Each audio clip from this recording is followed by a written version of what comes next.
Tokitatik 11 telebista denon eskura, mugikorrean eta ordenagailuan.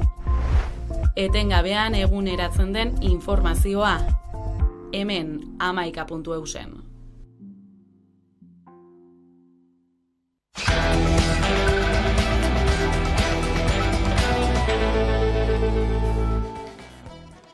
Gaurtik aurrera euskara, katalana eta galegoa erabili ahalko dira Espainiako Kongresuan eta gaztelaniazko itzulpen sistema antolatuko dute horretarako behin-behinean. Francina Armengol, Kongresuko presidenteak hartutako konpromisoak ireki dio bidea gaurko saioari. Kargu hartu zuenean adierazi baitzuen Espainiako hizkuntzako ofizialak Kongresuan erabili ahalko zirela. Zehazki alderdi soberanista katalanek Armengolen hautagaitza babesteko baldintza gisa jarri zuten euskaraz, katalanez eta galizieraz egin alizatea Kongresuan. Ordea, gaiaren inguruan bozkatu gabe amaitu da Europako Batasuneko Kontseiluan egin duten bilera. Han aztertzekoak ziren Espainiako gobernuak euskara, katalana eta galiziera Europako Batasunean ofizialtzeko egindako eskabidea, baina elkartu diren atzerri ministroek gaia aztertzeko denbora gehiago behar dutela esan dute. Bilerak 40 minutu eskas iraun ditu eta 20 ordezkari inguruk hartu dute hitza. Kontseiluak kontuan hartu ditu haien zalantzak eta esan du gaia berriz aztertuko dutela aurreragoko bilera batean datarik zehaztu gabe. Arratsaldeon guztioi, ordubiak pasata iritsi da astearteko berriei heltzeko unea. Laster helduko diegu euskararen bueltakoei berriz, lehenago baina bada beste lerrobururik. Eudeleko euskal udalerrietako herritarrak udal horien izateko arrazoia direla esanez abiatu du Araba, Bizkaia eta Gipuzkoako udalak elkartzen dituen erakundeko presidente berri Ester Apraizek bere hitzaldian kargua hartzean. Gaur Donostian egindako batzar nagusian Gorka Hurtaran Gasteizko alkate ohiaren lekuko hartu du Apraizek datozen 4 urteetarako. Tabakaleran egindako batzarrean Ester Apraiz aho batez hautatu dute Eudeleko elkardu izateko. Nagore Alkorta Azpeitiko alkatea eta Jose Antonio Santano Irungo alkate izango dira halaber Eudeleko lehendakari ordeak. Biek ala biek beste agintaldi bat egingo dute elkarte buru orde gisa. Udalerrientzat sor daitezkeen aukera guztiak aprobetxatzeko Apraizek 3 proposamen egin ditu bere hitzaldian. Lehenik udalgintza feminista baten aldeko apustua egitea. Horrez gain, herritarrekiko konfiantzazko zubiak eraikitzea proposatu du eta 3. lankidetza instituzionala bultzatu nahiko luke bere agintaldian Apraizek. Energia berriztagarriak izpide itsas energia eolikoa ekoizteko Euskal Herriko lehen aerosorgailu flotatzailea martxan da dagoeneko eta argindarra sortzen ari daia da. Demosat izena du haizerrotak eta prototipo batez ari gara plataformaren funtzionamenduari eta inguru giroan duen eraginari buruzko datuak bilduko ditu 2 urtez gainera. Iñigo Urkullu Eusko Jaurlaritzako lehendakaria. Beste behin ere, zientziak ematen dizkigu behar ditugun erantzunak.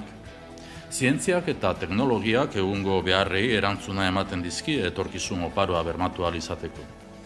Honek, zalantzarik gabe, gure bizitza kalitatean zuzeneko eragina izango du. Horrez gain, Jaurlaritzak eskola garraioko zerbitzurik ez da arintzeko ezoiko laguntzak onartu dituen. Justu hezkuntza sailak €1.000.000 bideratu ditu, diru laguntza hauetarako Jokin Bildarratz hezkuntza sailburua. Kopuru hori bizilekutik ikastetxera duten distantziaren arabera zehaztuko da eta beste zenbait faktore ere aintzat hartuta, hala nola ikastetxearen ordutegia edo ikasleak eskolako jantoki erabiltzen duen ala ez. Bestaldetik urte hasierako jaiotzei eta heriotzei buruzko datuak argitaratu ditu Eustatek eta horien arabera jaiotza baino heriotza gehiago izan dira Araban, Bizkaian eta Gipuzkoan. Eustatek argitaratutako datuen arabera 2023ko lehen 3 hilekoan jaiotzak gutxitu egin dira Araban, Bizkaian eta Gipuzkoan. Joan den urteko garai berarekin alderatuta, 5,6 egin dute bera, hain zuzen ere, 3.113 haur jaio baitira. Era berean heriotza Atxilotzek ere bera egin dute 2023ko urtarrilean, otsailean eta martxoan 6.207 pertsona hil ziren aurreko urteko aldi berean baino 3,6% gutxiago. Hortaz, Arabako, Bizkaiko eta Gipuzkoako hazkunde vegetatiboa negatiboa izan da. Izan ere, 3 lurraldetan galdu da populazioa. Bizkaian 1.701 pertsona, Gipuzkoan 1.094 eta Araban 309.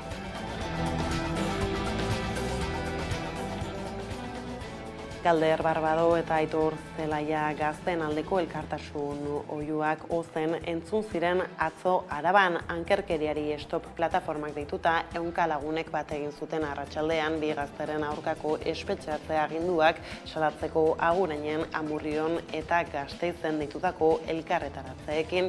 Ostiral arratsaldean egindako premiazko agerraldi batean ankerkeriari stop plataformak jakinarazi zuen espetxeratzeko agindua jaso dutela bi gazteek. Agindua jasotan 10 eguneko epea dute borondatez espetxeratzeko. Bestela, atxilotze agindua martxan jarriko du Espainiako Auzitegi Gorenak maiatzean berretsitako 4 urteko espetxe zigorra betearazteko.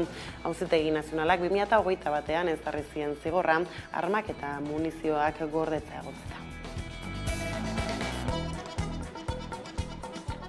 Honekin lan gatazketara salto, ekaineko greba egunek izan zuten arrakasta eta Bizkaiko ostalaritza elkartaren jarrera ikusita, ostalaritzako langileak grebara deitu dituzten, ELA, LAB, Comisiones Obreras eta UGTek greba deialdi berriak urriaren 4-ako, 11-erako eta 12-erako dira, eta horrez gain irailaren 26an elkarretaratzera deitu dute Bizkaiko ostalaritza elkartaren egoitza aurrean goizeko 11etan.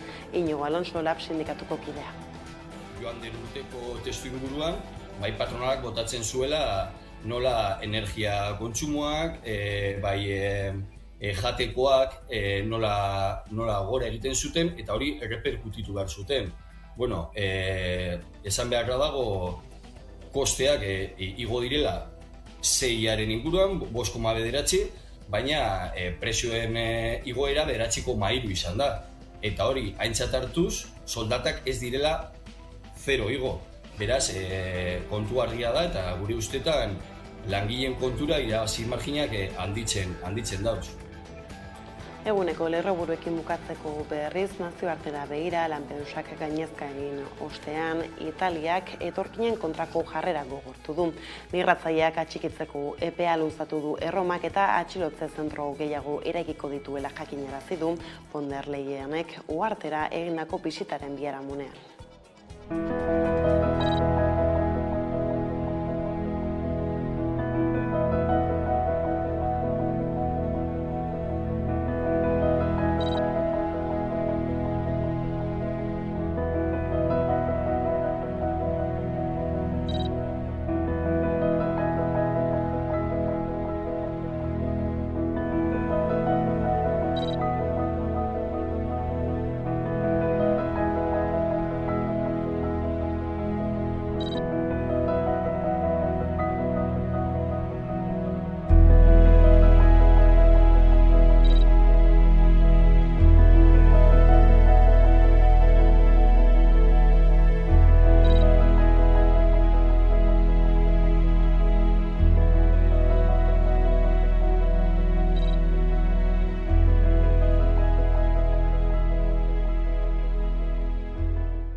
Honekin lerroburuak aipatuta heldu diezaiogun eguneko argazkiari euskara, katalana eta galegoa erabiliko dituzte gaurtik aurrera kongresuan.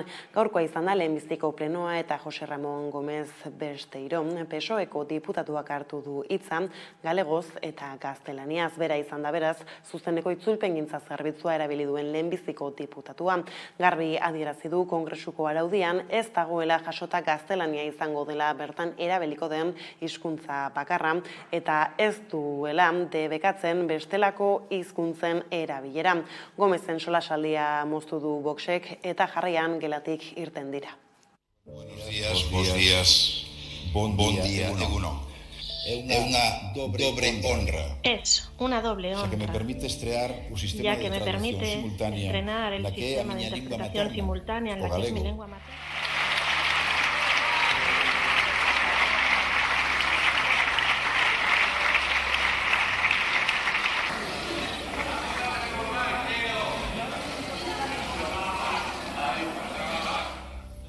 ven cómo no es tan malo esto de hablar en otras lenguas que rompemos a la derecha?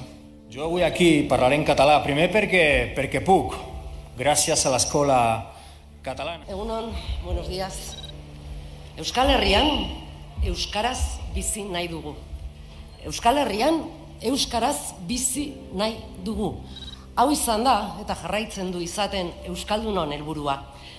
Hau da, Euskal Herritarron gehiengo zabalak, euskalgintzak eta eragile sozial, sindikal eta politikoek partekatzen dugun helburu argia. Ordea aurreatu bezala hizkuntzen ofizialtzaren gaineko erabakia atzeratu du Europako Batasunak.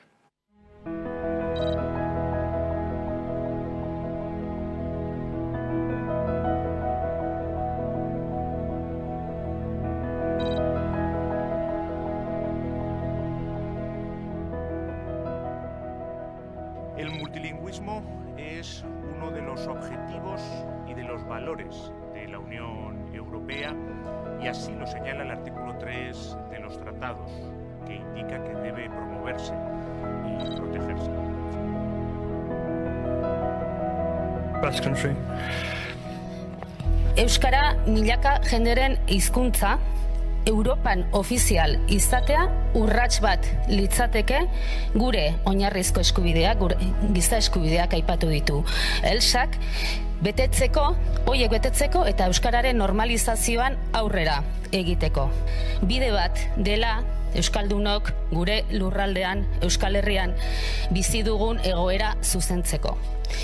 Izan ere, euskara ofiziala Euskal Herriko zati batean baino ez da. Eta ofiziala den eremuan ere, ofizialtasun hori oso prekarioa da.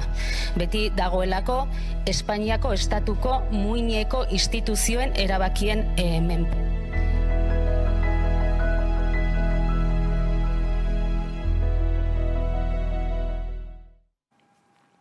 Politika arlora saltoa aipatu lerroburuetan ere ehunka lagunek babesa agertu diete Barbado eta Zelaiari. Espetxatze aginduen aurka protesta egin dute Amurrion, Agurainen eta Gasteizen. Aldiz, deialdi nagusia iraiaren 30erako egin dute manifestazioa egingo baitute Gasteizen.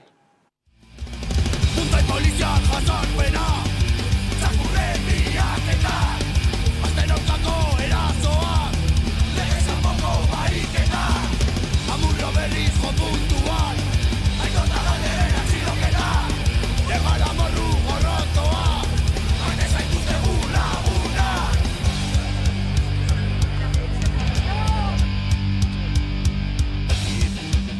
Dagokiguna berreskuratzeko eta kateak apurtzeko garaia da Gure arbasoak bezala beti altzatuko gara Euskal Herria Fasismoaren infernua Euskal Herria Aurrera Euskal Herria Fasismoaren infernua Euskal Herria Aurrera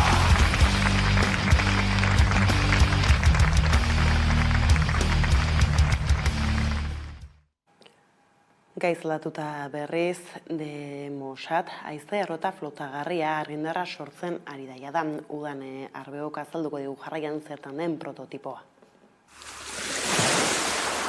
Abian da Euskal Herriko itsas energia eolikoaren ekoizpenaren hasiera. Energiarekiko daukagun menpekotasuna erabatekoa da gaur egun, eta bizitzeko beharrezkotza du gainera. Energia trantsizioan berriztagarri bultzada ematen ari dira zenbait herrialde, eta horra Euskal Herria. Bizkaian Armintzako kostaldetik 2000ra itsas energia eolikoa ekoizteko lehen haize errota flotatzaile jarri dute, eta dagoeneko argindarra sortzen ari da. De Mossad izena du haize errotak eta prototipo batez ari gara.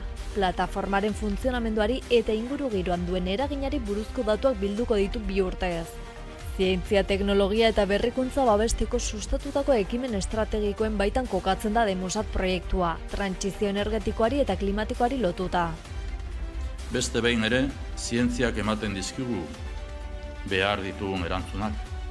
Zientziak eta teknologiak egungo beharrei erantzuna ematen dizki etorkizun oparoa bermatu ahal izateko. Honek, zalantzarik gabe, gure bizitza kalitatean zuzeneko eragina izango du. Lehendakariak energia berriztagarrien aldeko apustua berretsi du. Energia berriztagarrien aldeko apustuak ez du atzerako biderik. Demosat proiektu pilotu bada, sarera konektatutako lehen itsas aerosorgailu flotatzailea, 2000 etxe ingururi elektrizitatea emango diena. Helburua da datuak biltzea eta eraikuntza eragiketa eta mantentze lanak bezalako alderdiei buruzko benetako ezagutza eskuratzea. 2 urtez martxan egongo da energia sortzen. Eta energia izpide erregaien prezioa asko ari da garestitzen Euskal Herrian bai hegoaldean eta bai iparraldean Frantziako gobernua eta energia enpresa handiak hainbat neurri ari dira hartzen eskaria asko gutxitu ez dadin eta Frantziako ekonomia ministroaren txandan izan zen. Atzo izan ere, ministroak iragarri du abenduaren batetik aurrera ipar Euskal Herriko eta Frantziako gasolindegiek ekoizpen kostuak baino merkeago saldu ahalko dutela erregaian. Ekonomia ministroa baino lehen larun batean Elisabeth Borne lehen ministroak neurria iragarri zuen eta behin-behinekoa izango dela adierazi zuen Frantzian 1973tik debekatua baitago edozein ondasunen prezioa ekoizpen kostuak baino merkeagoa izatea.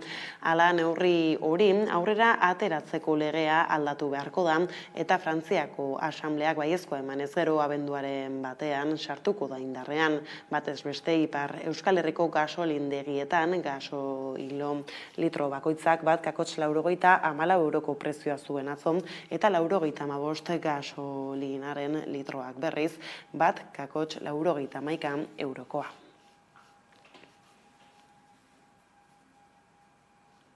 Ostera Euskal Irrekoa eta Nafarrako abiadura handiko trena Gasteizen elkartzeko asmoa berretsi du Adifek. Gasteizko hirigintza planaren zuzenketa batean udalari esan dio eremu bat gorde behar duela lan hori egiteko, gainera Ezkio itsosoko aukera baino hobetzat jo du. 2024ko ekaina baino lehen erabaki behar duten Nafarroko abiadura handiko trena eta Euskal Irrekoa nondik lotu. Gasteiztik edota Ezkio itsasotik. Luze daramate bietako zein aukeratu nahian.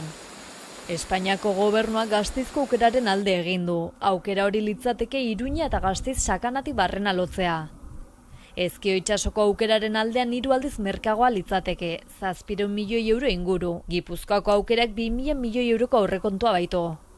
Gainera Espainiak tinko eusten dio alternatiba horri. Ekainen Gasteizko udalari helarezitako dokumentu baten arabera, Adifek Espainiako Garraio Ministerioaren trenbide azpiegituretarako kudeatzaileak hainbat zuzenketa egin baitzizkion Gasteizko udalaren hirigintza plan proposamenari.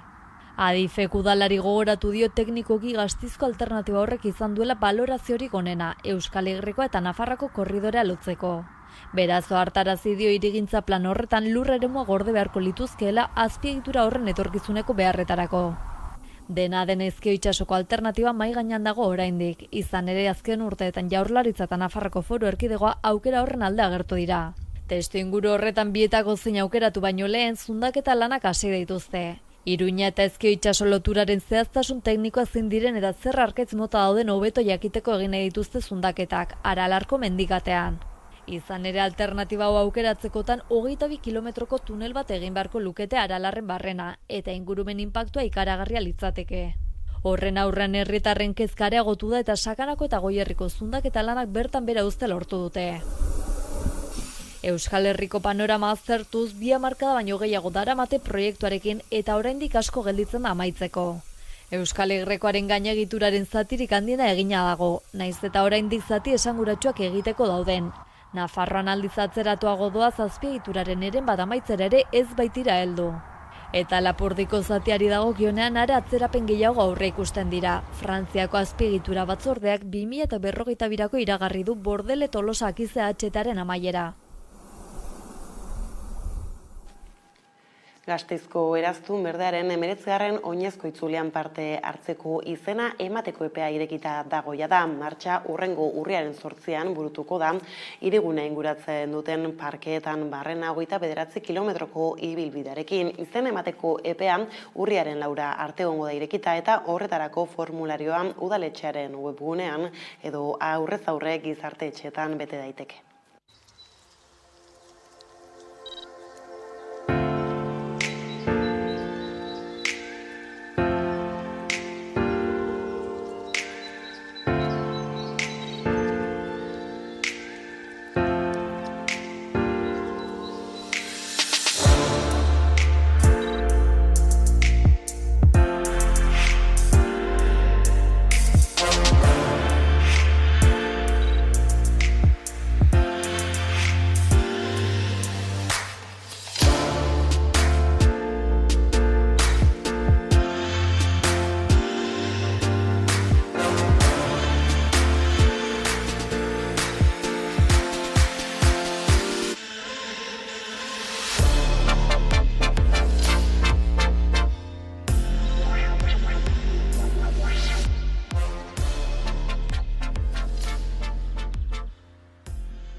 Azken egunotako ezbai helduta berriz aipatu dugu lerroburuetan. Ere Jaurlaritzak eskola garraioko zerbitzurik eza arintzeko ezoiko laguntzak onartu berri ditu. Adi jarraian xehetasunetara.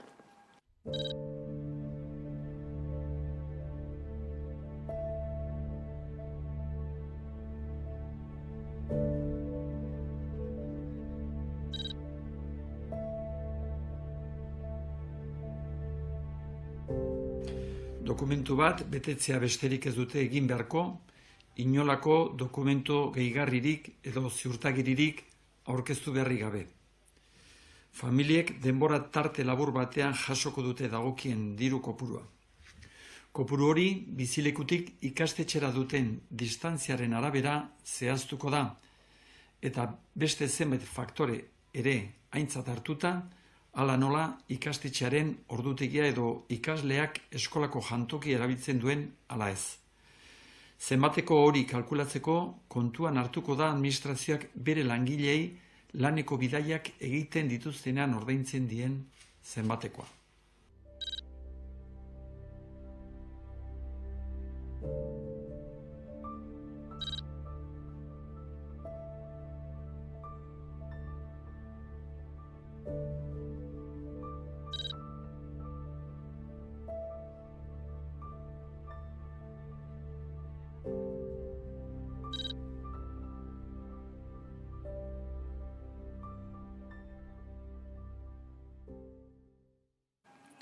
Asteburu honetan 2 eguneko kanpaldia egingo du ehun mugimenduak Donostiako Xert plazan etxe eskubidea aldarrikatzeko.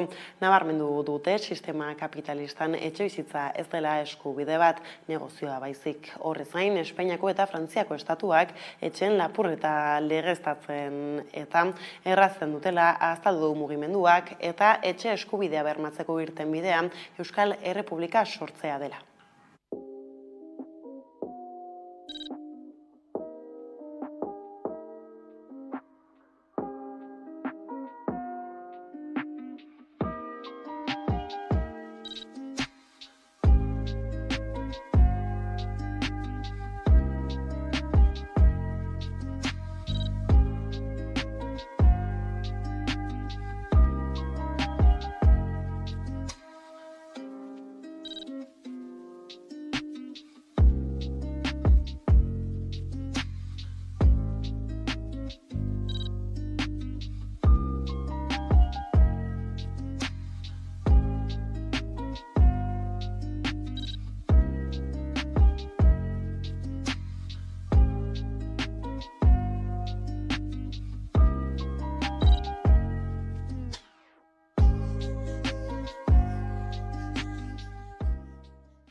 Eta Donostiatik Iruñera salto, gaur goizean elkarretaratzea izan da Nafar Parlamentuaren aurrean hezkuntzako matrikulazio sistemaren gardentasun ezagatik. Leire Martinez lankideak azalduko digu jarraian arazoa zertan den. Nafarroako hezkuntza sare guztietako sindikatuek parte hartu dute gure gibelean dagoen parlamentuaren justo aintzinean egin den elkarretaratzean Jimeno hezkuntza kontseilariari haien boza entzunarazteko.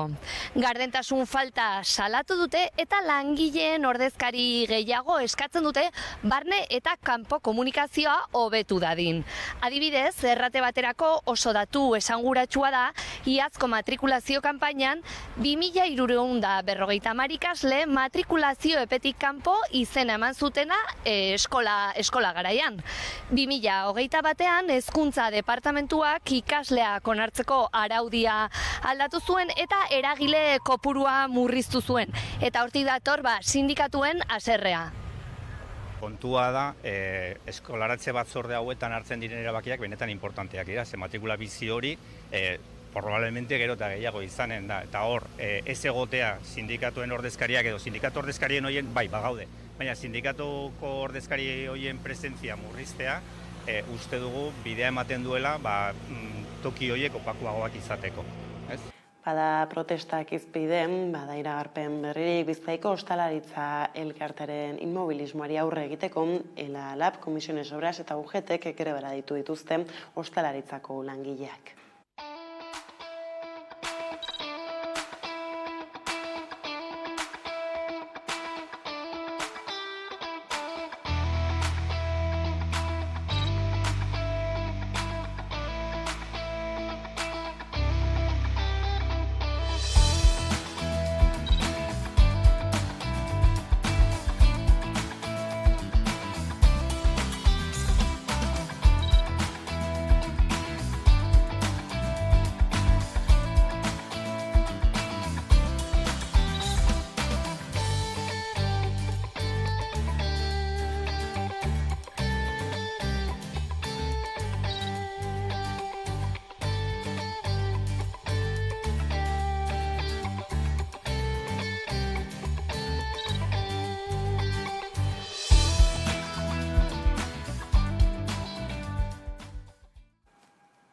Hain justu Elkarrekin Bilbao udal taldeak kurtso politiko berriaren gakoak azaldu ditu lehen udal plenoa baino lehen, bertan jorratuko dituzten gaien eta ikuspegien berri emateko turismoak nabarmen egin du gora azken urtean Bilbon, eta hori ostalaritzak deitutako greba deialdiarekin lotuz Xavier Jimenez taldeko kideak eredu kontua dela azpimarratu du. Eredu kontu bat da. Azkenean aberastasuna sortzen den turismo horren birbanaketa dagoen, ala ez dagoen. Eta lehen aipatu duten moduan ez dago aberastasun horren birbanaketa. Udalak eta oro har administrazio publikoek inbertsio handiak egiten dabez, ekimen pribatutik datosan evento horiek finantzatzen, ala nola Turra, BBK Life eta bestelakoak, baina gero horrek daukozan inpaktu ekonomikoak banatzeko momentu horretan, ez dugu horren argi ikusten. Eta ostalaritzako behar ginen hasiko da benen greba horretan ikusten dena da nola etekin horien birbanaketarik ez dagoen. Bestaetik lan gatazkez gabiltzala, vulkanizado zuloagak enplegua aldi baterako erregulatzeko aurkeztutako espedientea atzera bota du justiziak, eta handik ordu gutxira enpresaren zuzendaritzak 8 langile kaleratu ditu, ELA sindikatuak azaldutakoaren arabera Bilboko gizarte arloko 5. epaitegiak joan den ostiralean epai hori berretsi eta ordu gutxira kaleratu zituzten langileak hain zuzen ere.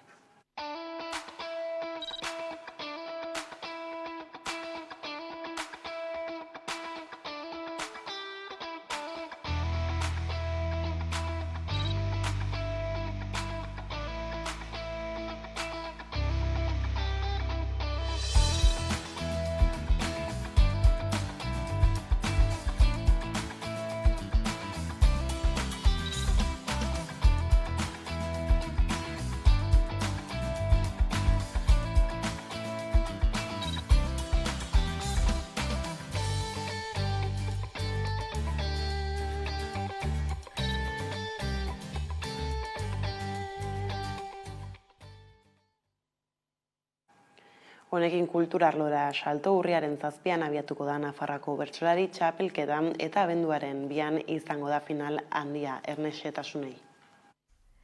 Heldu da Nafarroko bertsolari txapelketa, 56. 2 hilabetez Nafarroako lur berdeak, horiak eta gorriak zeharkatuko ditu. Bide horretan, euskarari eta euskarazko kulturari ekarpen mamitsua egin asmo dio. Nafarroako hainbat eskualde eta bazterretara edatuz. 29 bertsolarik eman dute izena urtengo txapelketan. Eta behin, aintzin kanporaketak pastuta, 24 izanen dira Iruritan abiatuko den ibilbidean, eta Iruñan finituko den txapelketan. 4 final laurde izanen dira guztira, Iruritan, Dianan, historian lehen aldiz, Uharten eta Agoitzen. Azkenik, Iruñan jokatuko da finala abenduaren 2 larun batean, Anaitasuna kiroldegian. 8 bertsolari arituko dira bertan, finala aintzinekoetatik sailkatutakoak. Beste behin ere, Nafarroko Bertsozale Elkarteak apustu egin du ahalik eta Nafarroko bazter gehienetara bertsolaritza eta euskal kultura eramateko, eta beste behin ere, txapelketak ekarpena eginen du bertsolaritzaren eskutik euskara zabaltzeko eta euskal kulturari bere ekarpena ere egiteko. Parte hartzailei dagokionez, 4 parte hartzaile berri izanen dira. Beñat Astiz, Bittori Elizalde, Eki Mateorena eta Fernando Ziganda. Eta baita txapelketan aspalditik parte hartzen duten bertze hainbertze ere. Aurten gainera, 4 txapeldun arituko dira. Julen Zelaieta, Julio Soto, Xavier Silveira eta egungo txapelduna den Saio Alkaiza. Final handia hortaz, abenduaren 2 Anaitasuna kiroldegian. Bada eguneko berriak ala, gaurkoan Jon Bernat Zubiri ekonomian doktore eta Euskal Herriko Unibertsitateko irakaslea izan da gurean gaur magazineko elkarrizketatu nagusia, eta egin dugun elkarrizketarekin utziko zaituztegu jarraian gai ekonomikoak izpide ezaldu.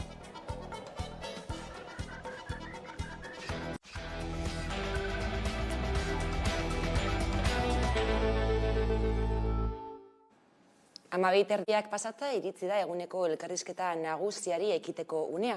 Eta horretarako gaurkoan gurekin dugu Jon Bernat Zubiria, EHUko irakaslea eta ekonomian aditua. Kaixo, Jon? Kaixo, eskerrik asko gonbidapenagatik. Bueno, duela urtebeteko iragarpen ekonomiko txarrak ez dira bete, ezta? Hala ere ekonomiaren erreserbak agortzen joan dira, inflazioak eta interestasek gero eta indar handiagoz gora egin dute, eta igoerak pilatzen joan dira, eta gero eta pisu handiagoa dute familien aurrekontuan. Egoera hau ikusita zein da egiten duzun analizia? Bueno, atzo Espainiako INEk berrikusi deu 2021 eta 2022ko barne produktu gordinen datua, eta berrestu da aspaldin analistek esaten dutena, ez? Eskuinetik etorri dango Espainiako gobernuaren aurkako erasoaldi etengabeko erasoa izan dela datu faltsuen gaineko eraso bat, ez? Eta nahiko altuagoak izan dira berrikuspen horiek aurretik iragarritakoak, baino gaur bebai Eusko Jaurlaritzak datu berriak iragarri ditu, eta berez ikusten dena da Euskal Herriko ekonomia Espainiako ekonomiaren atzetik dauela, barne produktu gordinaren hazkundearen ikuspegitik 0,3-0,4 hamarreko gutxien. Kontu da inflazioa eta interestasen bilakaera ikusita, egoera larria da, hori igual gurean ez Europako beste lekuetan bezain larria, ez? Inflazioko datuaren aldea oso nabarmena da, Espainiako gobernuak egindako politikaren ondorioz, eta gero, interestasen Europako Banko Zentralek egindako politika piromanoaren ondorioz, garestitzean ari da kreditua, eta hori ondorio larriak egin alditu, edo zeinean Donbaseko gerra dela eta ikusten duguna da egoera geopolitiko ez egonkorra, oin badago polarizazio, nazioarteko polarizazioa, eta batzutan horrelako testu ingurutan ekonomia eta enplegua kaltetzen da, baina edo zeinean eurogunea badeko bere gaitasuna baita aurre egiteko horrelako egoerari, bai politika monetarioen bidez, eta baita lerrokatxe geopolitiko baten aldaketa sustatuz. Interestasak aipatu dituzu, izan ere Europako Banku Zentralak bere interestasak 10. aldiz jarraian igotzea erabaki du, ureguneko inflazioa geldiarazteko eta ekonomia gelditzen ari den arren, ezta? Hala ere aditu batzuk diote, neurri hori ez dela eraginkorra. Lagarde anderea badabil gasolina botaten zutean, eta berez orain Alemaniako testuingurua ikusita, aurreikusi aldan politika monetario aldaketa bat, baina oraindik ere interestasak igotzen dabil. Interestasak igotzea, gogora dezagun, baditu bi ondorio nagusi. Bat da, kredituaren garestitzea, bai enpresa eta bai familientzako aurreko epeetan hartutako kredituen gaineko interesak igotzen direlako, interes variablekoak bereziki, eta gero bigarren ondorio bateko baita ere, da euroa bera garestitzen dela. Euroa garestitzen da, interestas altuagoak izan da, mundutik diru gehiago etortzen da, horrek euroa garestituz, hori kaltetzen du esportazioak.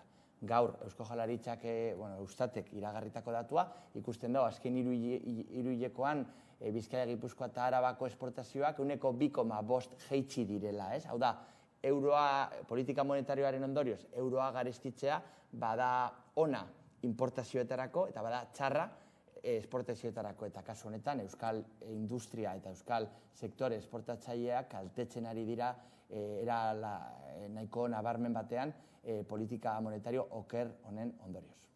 Dira batzuk diote, Europako Banku Zentralaren erabakiak langilei kalte egingo diela eta bitartean akziodunak aberastuko dituela eta datorren urteetan atzeraldirako bidea erraztuko duela. Ez dakit bat egiten duzun adierazpen horiekin? Bai, pandemia garaian Europar Banku Zentralak eta orokorrean Europar Batzordeak eta Europako agintariek egin dute norabide aldaketa edo salbuespen keynesiar epe bat, baldintzatu dira politika publikoak handitzea, osasun eta hezkuntzako gastuak handiek sortutako inflazioa dela eta ez familien gastuen etekina. Hau da, politika monetarista hauek, garai neoliberalan ohikoak izan direnak dira inflazioa lehenestea eta inflazioaren aurrean interestasak igotzea mugatzeko edo ekonomia otxitzeko, osteko. Zer gertatzen da, kasu honetan, ez da baliogarria, ze berez arazoa gaur egun izan da prezioen gorakada, kostuetatik etorri dana, eta batez be, zenbait enpresen salmenten igoerarekin, elikagaien presioen igoerarekin, etxe bizitzan presioen igoerarekin, eta bereziki energia kostuen igoerarekin. Hori, gehiegizko etekinak sortzen ditu, oligopolio batzuen etekinak mugatzeko politikak behar ditugu horreri aurreiteko, eta ez familia eta enpresa gehien, enpresa txiki eta ertainen kalterako den politika monetarista hauek edo interestasak igotzea. Berez, marko ideologiko okerra duen Europar Banku Zentrala, independentea dana, kasu honetan, gobernuetatik ezin da baldintzatu haien politika independentea da, edo politikarekiko independentea dela esan like, eta horren eragina da, beraien lehentasuna inflazioa izatea, politika okerra hau ekartzen ditu, eta berriro ere, aro neoliberal luze honen fase berri batean sartzen gaituela.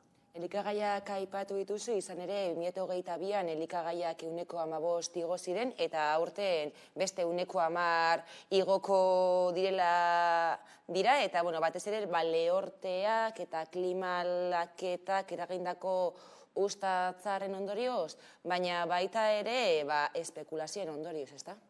Bai, bada inflazioaren parte material erreal bat, kasu honetan, larrialdi klimatikoa, lehorteak, baldintza produktiboak direla eta elikagaia, oso oinarrizko eta beharrezko sektorea izan da, gaur egun merkatuaren menpeko uraren banaketa txarra, ustiaketa, kasu honetan, latifundioen bidezko ustiaketa, edo transgenikoak, edo horrelako arazoak sortzen dituen eredu primario bat, kasu honetan Euskal Herrian, Nafarroan eta Araban apurtxu bat, baina Bizkaian eta Gipuzkoan ja ez da geratzen kasi sektore primarioa, guzti zuntxitu da eta gaur egun oso eskasa da jarduera produktibo profesional hori, baina dozenean Europa mailan badeko dugu faktore produktibo material horiek lehorteak, aldaketa klimatikoa, uraren gabezia eta banaketa injustua.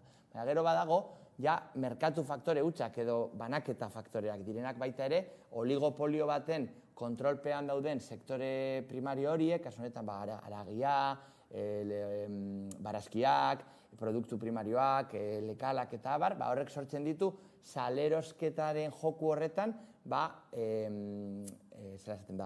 espekulazio askatasun bat dauela Europa liberal honetan, eta horrek eragiten ditu, 5-6 talde erraldoiak kontrolatzen dituztela presioak, eta badiktuzte kasu honetan, eskaria eta eskaintza joku hartan presioak artifizialki igotzeko familia eta biztanleriaren gehiongaren kalterako. Eta hori badu erantzun politiko aukera argi eta garbi badala, presio interbentzioa, merkatu erregulazioa, kasu honetan energiaren merkatuan ikusi duguna, adibidez, elikagaien merkatura ekartzea, eta ez egotea merkatu askatasuna, baizik eta danon onurako da merkatu erregulazio bat, adibidez, danon gutxieneko elikagai zazki bat bermatzeko presio mugatze bat, edo baita ere presioak eta tikaratago produktuen kalitatea eta tokikotasuna bermatzeko politikak. Elikagaien presioak mugatzea aipatu duzu, baina gizarteari ere kezkara egiten dion beste kontu bat da murrizflazioa, izan ere gero eta ohikoagoa bihurtu da, produktu baten presioa mantentzea ez da, baina produktu horren kopurua murriztea. Orduan, eta gainera askotan, produktu hori murrizterekin batera presioak ere gora egiten du. Eta horren aurrean adibidez Parisko gobernuak iragarri du hori kontrolatzeko, jarduera hori kontrolatzeko azarotik aurrera mugak edo jarriko dituela eta adibidez etiketak jarriko dituela hori azaltzen. Izan ere, gero eta ohikoagoa bihurtu da izan iparraldean eta hegoaldean praktika hori, ezta? Bueno, batzutan Frantziako gobernua alderdi oso liberal baten gidaritzapean egon arren, bada gurea Euskal Herriko gobernua baino askoz erregulazionista edo erregulazio gaitasun, erregulazio ohitura askoz altuagoa da, klibaz ideologikoak Frantzian eta Euskal Herrian oso desberdinak direlako, ez? Kasu honetan, bai, Macron gobernuak iragartzen ditu neurria erregulatoriak sarritan, pandemia garaian Amazon, por ejemplo, bere jarduera guztiz mugatua izan zuen gurean askatasun osoz garatu den bitartean, edo, kasu honetan, adibidez, sektore primarioa babesteko, edo aurreko puntuan aipatutako elikagaien sektorea nekazari txikiak eta kontsumitzaileak babesteko politikak hartzeko ohitura ibilbide luzeko ohitura dago Frantzian. Gurean Euskal Herrian ez bezala, askoz liberalagoa da Euskal politika eta Espainiar politika, Frantziako politika baino. Edo zeinean gaur iragarritako neurri hori sakonean ezagutu ezarren, emoten dugu etiketajeari buruzko zeo zerren baitan etorriko dela, zuk aipatzen dozun hori presio bat mantentzen dozu, baina kantitatea gutxitu, apurtxo bet, merkatu trampak egitea, eta berez, etiketajearen bidez, egoera batetik bestera aldatzen baduzu kantitatea edo presioa, hori etiketa handien bidez iragarri behar izatea, kontsumitzaile egunerokotasunean erostera doan goazen biztanleok ez eukitzeko trampa horien, ez izateko trampa horien kalteak, ez izateko kalterik. Edo zeinean, etiketajetik aratago beharrezkoak dira erregulazio sakonago batzuk, kasu honetan, presio erregulazioak beharrezkoak izan likelak, Europa liberal honetan zailak direnak, baina estatu batzuetan egiten ari direnak eta beharrezkoak direnak, hau da, mugatzea elikagaien presioak gutxieneko oinarrizko saski bat egoteko denon eskura eta ez egoteko pobretxe igoerak eta familia askoren ile amaierako arazoak. Leipatu duzu, familia gastuak izugarri igo dira, izan energiaren igoeragatik, edo elikagaien presio igoeragatik, baina ez da gauza berdina gertatu diru sarrerekin, ezta? Adekonerren txostenak emandako azken datuen arabera adibidez, 2022an soldata 102 igo zen aurreko urtearekin alderatuta Araba, Bizkaia eta Gipuzkoan, eta egia da Nafarroan pizka bat gehiago igo zela, ez? 104,6. Igoera horiek nola nahi ere, ez dute bizitzaren kostuaren gorakada konpentsatu. Bai, aro neoliberal luz honetan badaroagu tartaren banaketa horretan langileriaren atala gero eta murritzagoa izaten, ez? Lanpostuak gero eta kaskarragoak izaten dira, bere soldata basuagoko jarduera nagusiak izaten direnak zerbitzu, kalitate batzuko zerbitzuak, turismoa, aisialdiko jarduerak, monitoretzak, eta horrelako ostalaritza eta soldata basuko sektoreak izaten dira, eta, kaltegarriagoa da, larriagoa da egoera Bizkaian, Gipuzkoan, Bizkaian, Nafarroan eta iparralden baino. Kasu honetan, Bizkaia da, eta bereziki Bilbo, Euskal Herriko leku kaskarrena, soldaten jeitxieran ikuspegitik, pobreziaren gorakadarekin ikusita, eta sektore osaketa kaskarraren ikuspegitik. Edo zeinean, soldatak eguneratzeko garaia da, adibidez Espainiar politikan argiago da eztabaida Euskal politikan baino, kasu honetan gutxieneko soldatego da, pentsioak inflazioarekin bat eguneratu dira 8,3an, eta baita gutxieneko errentak, RGI edo Espainiako IMV-a, eguneratu dira inflaziotik gora. Orain bada garaia, bataz besteko soldatak eguneratzeko, eta kasu honetan hori egiteko tresna nagusia, sindikatuen indar korrelazioa sustatzea da, eta negoziazio kolektiborako aukerak sortzea, ez? Azken lan erreformak bermatu ditu negoziazio kolektiboaren berme sektorialak eta tokikan tokikoak ez egotea enpresarien nahiaren menpe, eta hori gauza ona da, baina berez hori garatzeko beharrezkoa da sektore mobilizazio dinamikak, unitarioak izatea eta baita soldataren eguneraketa duina lortzeko helburuarekin. Nik uste dut bide horretan daudela Euskal sindikatuek, bai batak zein besteak, bai abertzaleak zein ez abertzaleak, eta espero dugu dinamika horren ondorioa izatea, adibidez orain Volkswageneko konbenio kolektiboaren eguneraketaren negoziazioa hasten da, edo kasu honetan konbenio sektorialeko borroka dinamikak abiatzen ari dira sektore publikoan, zein pribatuan. Orduan hori da soldatak eguneratzeko eta langileriaren gehiengoaren ez pobretzeko bide bakarra. Borroka sindikala eta negoziazioa, indarko relazioaren ondoriozko negoziazioak. Eta langilez gabiltzala lanaren munduko analizia egiten duzue lanaren ekonomia saioan, Bilbo Hiria Irratiak, El Salto Radiok, hor dagok eta argiak elkarlanean. Dagoeneko 100 saio egin dituzue, 100 baino gehiago okertzen ez baldin banaiz, nola joan dira 100 saio horiek? Apurtxo trampa egin gendun, ospatu gendun ungarren saioa berez 103 edo 104 zanean, baina oso pozik gaude, ondela ja 6 urte eta erdi hasi gendun Bilbo Hiria Irratia hor dago eta argiaren arteko elkarlan bat, gero El Salto Radio gehitu da baita ere, eta gero eta gehiago plataforma desberdinetatik bideratzen dugu gure saioa, eta gure idatzizko testuak hor dago El Salton argitaratzen.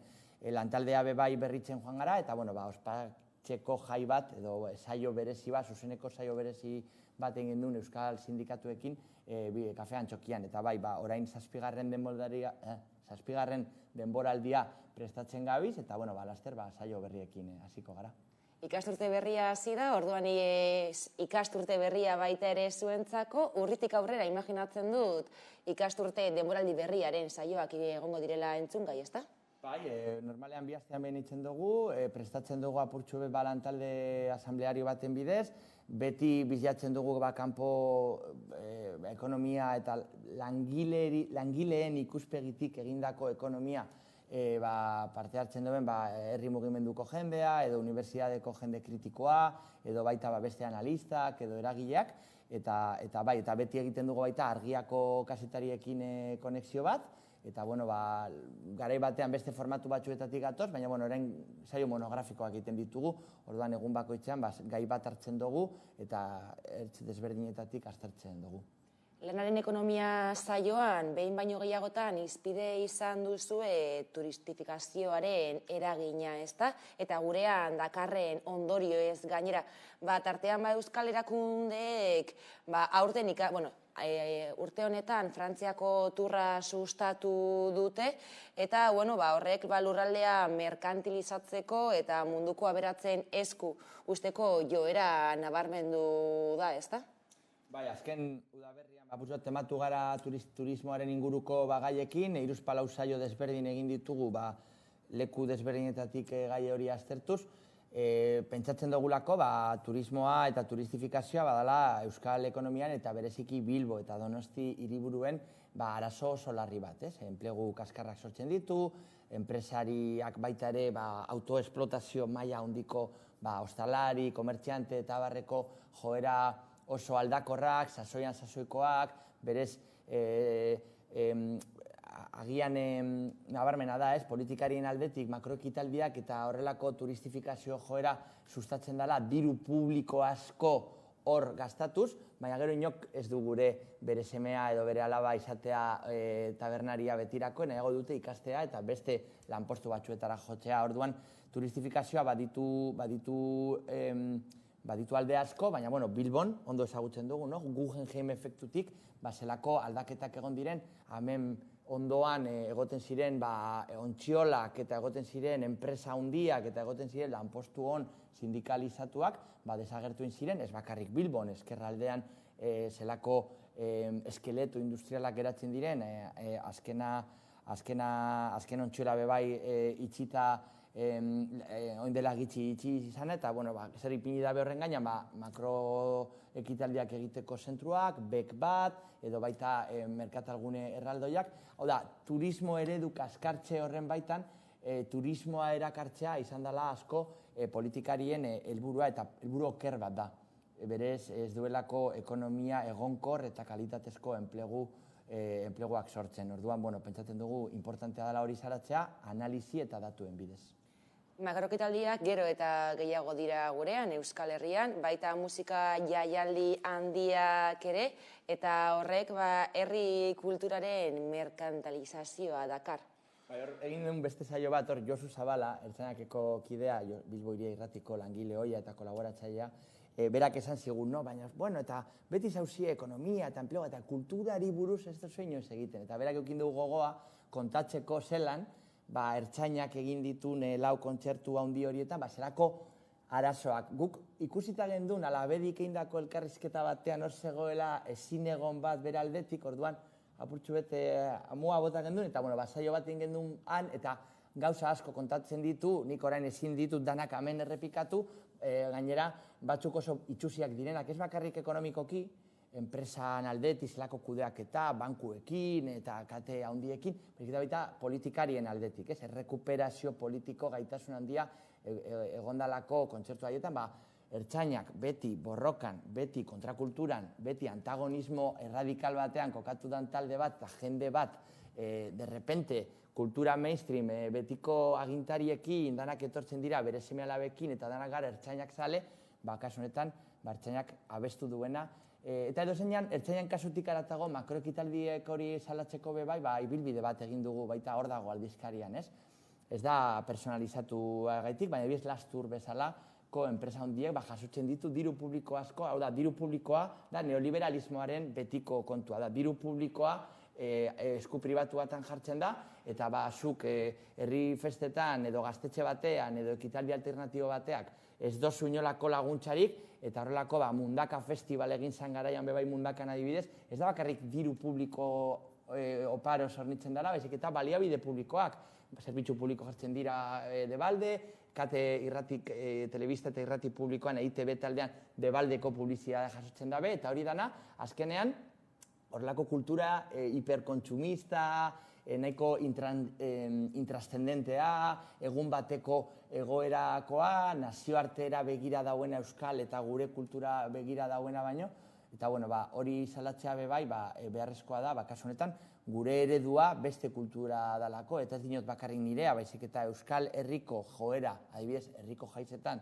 baita herri alternatiba, herriko eragileek sortutako kultura, hori da lagundu beharko zan, eta horreri eskaini beharko zioten, ez bakarrik dirua, baizik eta baita erraztasun publikoak, permisuak, horiek egiteko erraztasunak, trafikoa, publizitatea, eta hori da bi kultura, bi ereduen arteko talka argita garbi dagoelako.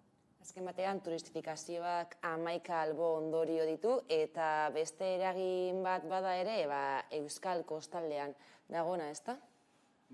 Hori horbe eskaini dugu beste saio bat, eta berez guk identifikatu gendun gauza bat azken udal hauteskundeetan, Sopelatik Hondarribia arte, eskerreko gobernuak dira danak, Zarautz eta Donostik kenduta. Orduan, klaro, esan gendun, zer dago, eta hasi ginen, EH Bilduko programak, baita plataforma independente asko daudelako, baita EH Bildu eta Podemosen arteko horretan, eta oso turismoaren kritikoa, gazteak herrian bizi eta lan egin alizateko politika, Plentziako alkatearekin adibidez egon ginen, Aitor Garagarza lagunarekin, eta berak bebai nahiko analista da, ez bakarrik alkatea, baizik eta beti joera analitikoak egin ditu, eta zelako politikak egin lehiken Euskal kostaldean, Hondarribiatik, por ejemplo, dagoen plataforma bebai, etxe bizitza eta eskubide, tokiko biztalen eskubideen gaineko programa oso argita garbi haukin da, politika itxetik ekitera zaitasunak egon aldiren, baina edo zeinan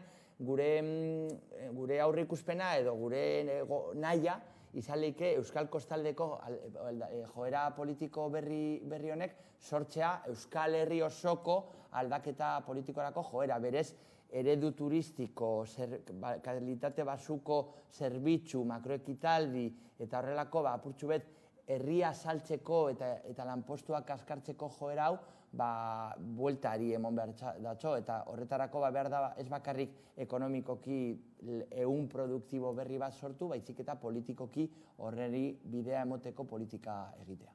Eta bestelako adibide bat, Guggenheim Urdaibai bada, 40 milioi euro inbertuko dira, diru publikoa izango direna horiek, eta gainera talde ekologistek salatu dute proiektu horrek albondorioak izango dituela biosferan, ez da? Bai, lehen da bizi, herri plataforma nahiko anitza eta sendoa, haiek ja diotez direla ez da ekologistak, baizik eta lurraldearen defentsan edo herriaren defentsako plataforma bat, ekologiatik aratago doan borroka bat da eta izango da, baina bai, abia puntua ekologikoa da, Urdaibai biosfera, legez babestutako nazioarteko itunen gaineko proiektu txikitzaile bat aurkezten digu Eusko Alderdi Jeltzaleak. Kasu honetan, tokian tokiko borondaterik kontra eta tokiko politikari batzuen interesak ikutzen, baina edo zeinean, lehenengo gauza esan behar dena da, Guggenheim Urdaibai proiektua, oraindik ez duguna ikusi paper baten gainean, baina hitzekin, iragarpen egin bidez aurre ikusten dena, ilegala izango dela, berez, ezin dela egin biosfera baten gainean horrelako eraikinik, horrelako azpiegiturarik, kasu honetan kosta babesteko legeak, Urdaibai biosfera bera babesteko legeak, lurraldearen gaineko legeak, nazioarteko legeak, eta batez be ingurumena babesteko legeak ez dira atzera bueltatzekoak. Azuk babesten dozun ingurune natural bat, ezin dozu gero kendu babes hori. Eta bueno, berez Gernikan eta Muruetan iragarri da museo horrek sortuko ditu arazo asko biztanleriarengan, adibidez, masifikazioa eta turistifikazioa, kasu honetan etxe bizitzaren prezioaren gorakadak, eta gero, adibidez, beste gauza bat, uraren agentziak argi eta garbi esan zuen, egun batean agertu dana, eta gero inok ez du berbaiten, baina uraren arazoa dagoela bebai Busturialdean, ez dagoela ura Busturialdean, hainbeste jende berri hori erakartzeko, eta haien proiektua horretarako privatizatu zuten eskualdeko urpartxergoa, beraien proiektua da Zadorratik, Mungitik, ekartzea ura, kasu honetan, hotel berriak, jatetxe berriak eta turista berriei zerbitzu hori mona izateko. Orduan, bueno, desproposito bat da, eta ez pentsa erraza izango dutela, herri plataforma eta herri erantzun fuerte bat antolatzen ari da, eta, bueno, ez dira pasako. Google denbora barik gelditu gara, baina gai asko hauen inguruan entzuteko edo ezagutzeko lanaren ekonomia saioa badugu, gainera gainontzeko kapituluak eskuragarri daude online, okertzen ez bali manaiz, hor usten dugu orduan, eskerrik asko Jon Bernat Zubiria gurekin izatagatik, eta beste batera arte. Eskerrik asko zuei, Hamaika Telebistako lagun guztiei, eta aurrengo batera arte. Eta honekin iritsi gara gurean gaur albistegiaren bukaerara, hauek izan dira gurean gaur jasotakoak, edo nola ere badakizue guztiak eta gehiago nahi duzuen aldiro, hamaika.eus atarian ondo izan eta bihar arte.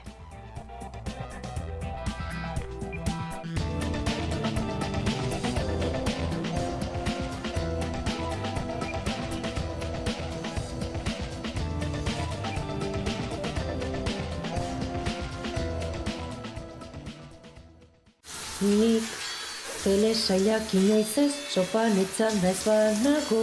Inoiz ez, kapitulu berririk ez maiteaz badago. Maratoirik inoiz ez, gaupasarik ere ez. Zatoz Euskaltelera eta orain Netflix eta Prime ere emango dizkizugu. Haze gogoa inoiz erabiliko ez duzun urrengoa zer den jakiteko. Euskaltel, zer nahi duzu bihar?